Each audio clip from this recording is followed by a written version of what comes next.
புணர்ச்சி. நிலைமொழியின் ஈற்றெழுத்தும் வருமொழியின் முதலெழுத்தும் சேருவது புணர்ச்சி எனப்படும். புணர்ச்சி என்றால் இணைதல். எடுத்துக்காட்டு பொன்மலர். உயிரீறு. நிலைமொழியின் ஈற்றெழுத்து உயிர் உயிர்மெய் எழுத்தாக அமைவது உயிரீறு எனப்படும். ஆ கூட்டல் பையன், இதில் ஆ என்பது உயிரீறு. வாழை கூட்டல் மரம், இதில் ழை என்பது உயிரீறு. மெய்யீறு. நிலைமொழியின் ஈற்றெழுத்து மெய்யெழுத்தாக அமைவது மெய்யீறு எனப்படும். கல் கூட்டல் சிலை, இல் மெய்யீறு. மண் கூட்டல் வீடு, இன் மெய்யீறு. உயிர் முதல் மொழி. வருமொழியின் முதலெழுத்து உயிரெழுத்தாக அமைவது உயிர் முதல் மொழி எனப்படும்.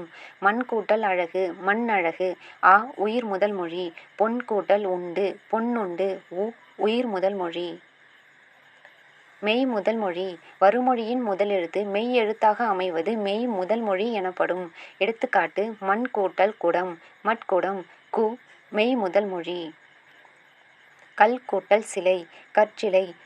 மெய் முதல் மொழி. புணர்ச்சி இரண்டு வகைப்படும். இயல்பு புணர்ச்சி, விகார புணர்ச்சி.